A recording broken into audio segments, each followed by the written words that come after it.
A very good morning, students. So, welcome to my next online class. And today I am going to start a new chapter that is called heat. This is very interesting chapter, and you see, in our day-to-day life, we all come across this part that is called transfer of heat, or cold, or temperature, or thermometer. So all these terms we are going to learn today. So what these terms specifically mean? Now you see, when I say what is heat, so heat is a form of energy which transfers from a body having higher temperature to a body having lower temperature. For example, suppose you have kept one ice cube on your palm, right? So when you keep an ice cube on your palm, you find that this ice cube starts melting. Now reason behind, you see, ice cube is melting because it is gaining heat from your body and your body is losing energy. That means this ice cube is gaining that energy. Now what is that energy? That is the heat energy, right? And your body is losing energy. Similarly, heat energy, right? So your body is losing heat energy, therefore you are feeling cold. But whereas ice cube which is gaining energy, that is the heat energy, so ice cube is getting melted. So therefore you see, heat is transferring from our body to the substance, that is the ice, right? So always heat flows from higher temperature to lower temperature. Heat cannot flow from lower temperature to higher temperature, right? So this concept of heat generates the temperature, the meaning of temperature. So what is the temperature here? So temperature is the degree of hotness or coldness of a body. Now what is the content of heat in one body that can be measured by this term, the temperature, and temperature is measured by an instrument called thermometer, right? So you see, in a board I have noted down here the definition of heat here. You see, heat is the form of energy which transfers from a body having higher temperature to a body having low temperature, right? Now the next term, you see, let us consider two ice cube. We know the melting point of ice is 0 degrees Celsius, right? So if I take two ice cube and if I place side by side, okay, so we'll find that, or let us consider we have touched that ice cube. Both the ice cubes are very near to each other. Now we'll find that no heat is getting transferred from one ice cube to other ice cube. The reason behind, both the ice cubes are at same temperature, right? So when both the bodies are at same temperature, there is no transfer of heat.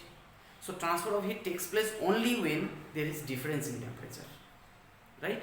So as both the bodies have the same temperature, so you see, there is no transfer of heat. But if one body is having at higher temperature and if other body is having at lower temperature, then there will be a transfer of heat. Okay, so you see, few examples are given in your textbook also.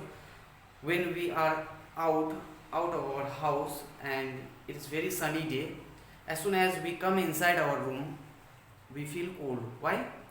Because you see, our heat is getting evaporated from our body to the room. Similarly, from a cold room, if we go out in sunlight, then you will find your body is exposed to high energy, that is heat energy. That time your body will gain energy, therefore you will feel hot.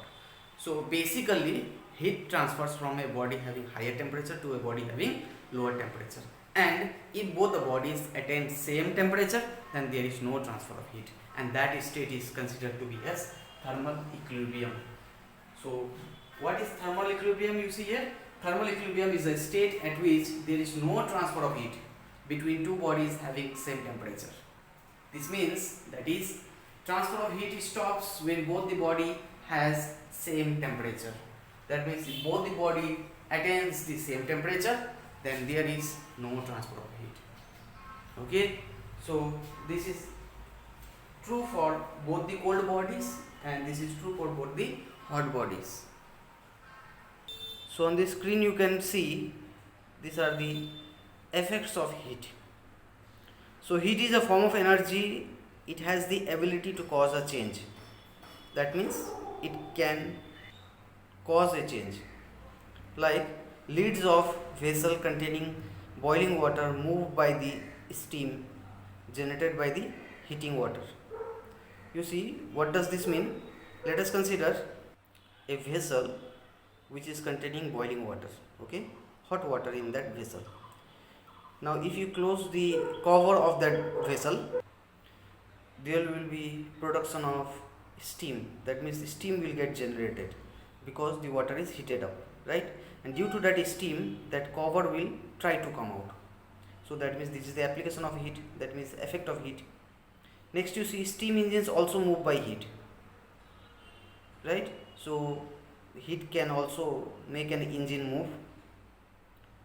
Generator turbines inside the thermal power plants rotate with the help of steam. Same here, you see, because of the steam the turbine can be rotated, and you know when the turbine gets rotated in the thermal power plant, it generates electricity.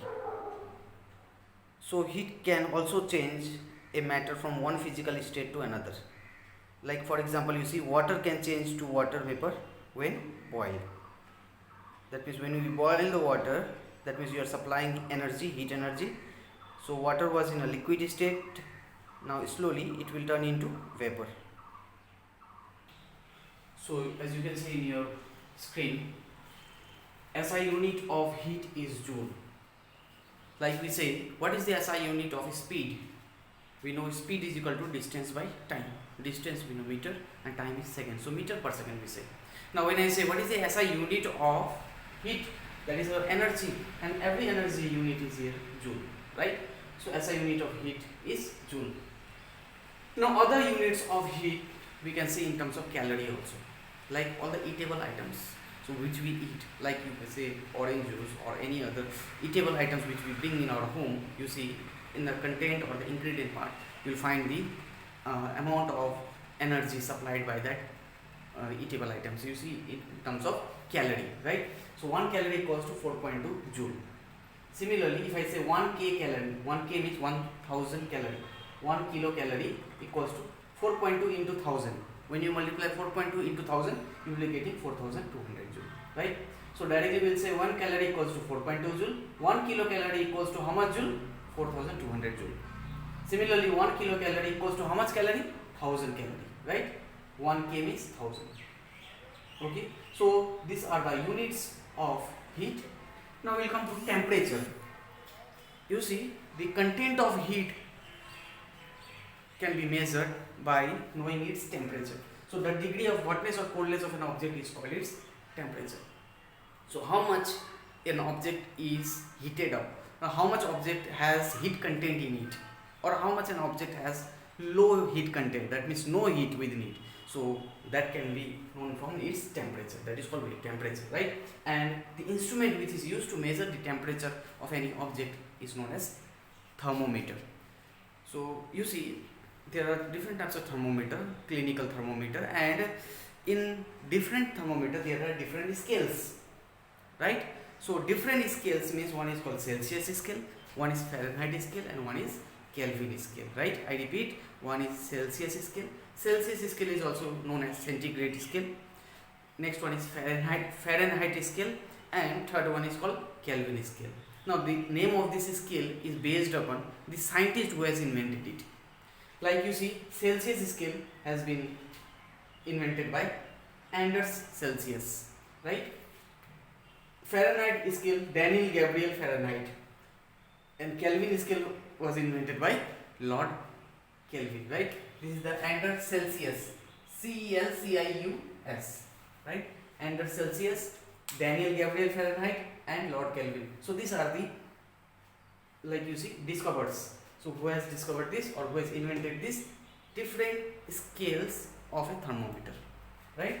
So these are the different scales of thermometer. Now you see, when we boil any object, like boiling in water. So what is the boiling point of water? That is 100 degrees Celsius. Now what is the melting point of ice? That is 0 degrees Celsius. So I am talking about only Celsius scale. Similarly, what will be in its Fahrenheit, in Celsius, as well as in Kelvin? So that differences I have made in the table. You see, these are the parameters. Like water boils. Water boils at what? 100 degrees Celsius. According to Fahrenheit scale, when does water boil? 212 degree Fahrenheit.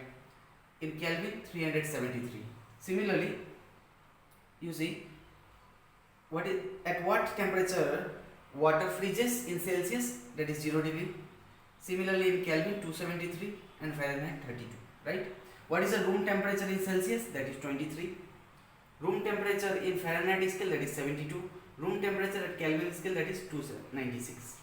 And absolute zero, that is minus 460 Fahrenheit. Celsius means 273 and K is a 0. Right? So you see, these are the different scales of thermometer. So this all notes you need to write in your exercise book, physics exercise book.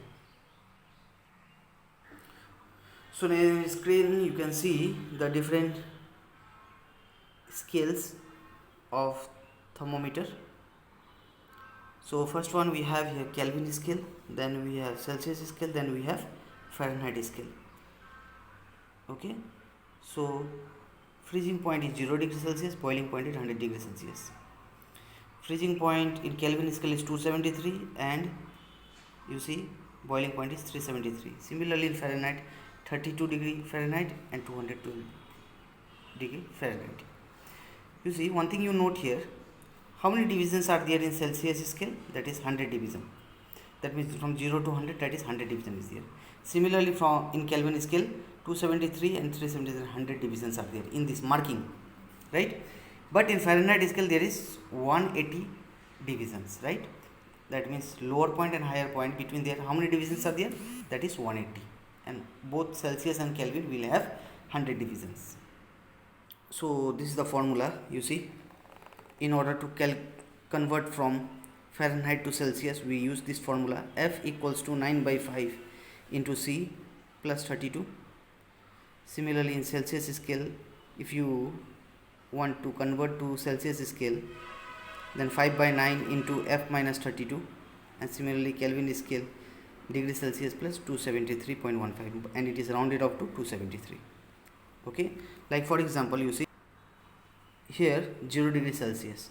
So 0 degree Celsius is how much in Kelvin? So 0 plus 273, that is 273. Right? Similarly, this is the relationship between. Okay, so this is the formula, you can consider it as formula. Numerical, suppose if I say 20 degree Celsius is how much Fahrenheit, then 20 degree you will put it here. That means 9 by 5 into 20 plus 32. Okay, you will calculate whatever answer you are getting, that is Fahrenheit. Similarly, if I say this much Fahrenheit, suppose 50 degree Fahrenheit is how much Celsius, then in place of F you will write 50. 50 minus 32, you will solve this one. Again you multiply by 5 by 9, you will divide or multiply. Whatever answer you are getting, that is Celsius. Similarly for Kelvin. So in the screen you can see the difference between heat and temperature. So what is heat? Heat is a form of energy, right? And what is temperature here? Degree of hotness or coldness. So SI unit of heat is joule and SI unit Kelvin. Other units are degree Celsius and degree Fahrenheit. Third point, heat energy can't be measured with any instrument, right? Temperature is measured with thermometer. So heat energy can't be measured with any instrument because heat transfers from a body having higher temperature to a body having lower temperature. So heat is moving from a body having higher temperature to lower temperature, so that transfer of heat cannot be measured. But you see, temperature means the content of heat. Okay, so the degree of hotness or coldness of a body.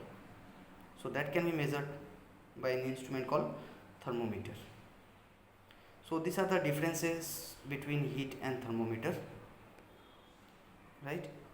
In your textbook you will find that there are few examples solved in conversion of different scales. Like for example, you see one question here. The temperature of an object is 25 degrees Celsius. What will be its temperature in Fahrenheit? See, the formula is used, 9 by 5 into C plus 32. So 9 by 5 into 25 plus 32. So you will cancel this one, 5 5 is 25. So 5 9s are 45, 45 plus 32, 77 degree Fahrenheit, right? This is your answer. So for this video only this much, right? Note down the notes in your exercise book and prepare well. Very soon I am going to conduct an online test. Thank you.